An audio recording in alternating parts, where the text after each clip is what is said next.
This article first appeared on the Cato Institute site.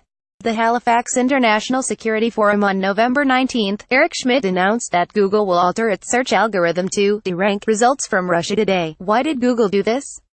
Keep up with this story and more by subscribing now. Perhaps they were concerned about Russia meddling in American elections, or they thought their customers wished to see less of Russia Today. It matters not. Generally, Google has broad power to police its platform. We might not like the decision, but it is not ours to make. There is a second possibility. Government officials may have threatened Google to bring about this deranking of Russia Today. If so, the First Amendment poses questions for us.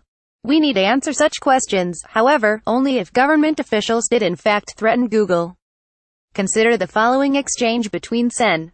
Feinstein and Google General Counsel Kent Walker from the Senate Intelligence Committee hearings on Russian influence in the 2016 election. Feinstein: why didn't Google take any action regarding RT after the intelligence community assessment came out in January of 2017? Walker: with regard to RT, we recognize the concerns that have been expressed about RT and concerns about its slanted coverage. This is of course a question that goes beyond the internet. RT is covered, its channel is on major cable television stations, on satellite television stations, its advertising appears in newspapers, magazines, airports, it's run in hotels in pretty much every city in the United States.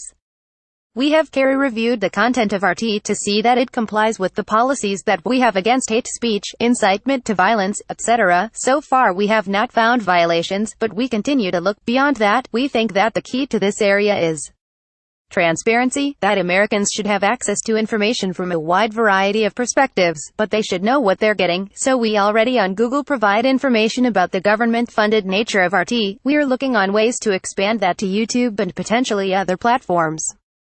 Feinstein: well, I'm really not satisfied with that. That's sort of been the trend of the testimony all along. I think we are in a different day now. We are at the beginning of what could be cyber war, and you all, as a policy matter, have to really take a look at that and what role you play. Sen. Feinstein rather boldly asked Google to take action to hamper RT's ability to communicate its views to American audiences. This demand came after an opening speech in which she proclaimed that internet platforms must do something about it, or we will. It is difficult to interpret this as anything but a threat. If Google, and others, failed to quash RT using tools constitutionally prohibited to Congress, Congress would yoke them with onerous regulation. Google has now responded with the deranking. Of course, we lack a document where Mr.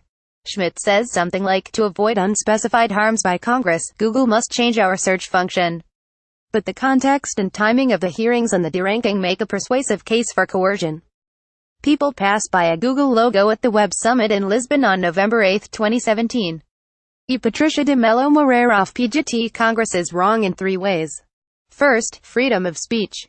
RT America, despite being recently required to register itself as a foreign agent, enjoys First Amendment speech rights in the same way that other foreign, state-funded television channels like Al Jazeera and BBC America do. Congress does not have the power to prevent them from running advertisements, or publishing news stories on their website. Second, editorial control. Courts have ruled that the First Amendment protects a search engine's ordering of results. A search algorithm may be meta-editorial control, but it nonetheless is and should be protected from government threats. By analogy, consider the Wall Street Journal. Should we allow public officials to persuade editors to move a story from the front page to page 11? Third, the interests of listeners, readers.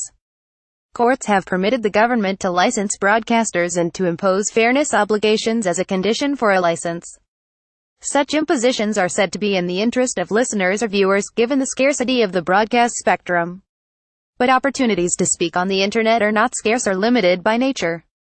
In any case, Google users do not need public officials to decide what they read about and when. That idea runs directly counter to freedom of speech.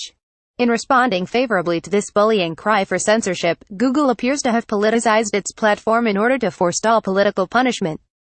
This is strikingly similar to the EU's use of threatened regulation to force social media firms to adopt its definitions of hate speech, applying them globally through terms of service changes.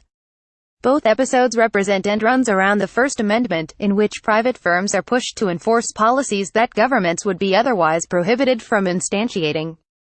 The recent Google example, however, is far more troubling, as it is the American government, supposedly bound by the First Amendment, which has resorted to bald threats in order to circumvent the rights protections guaranteed to its citizens.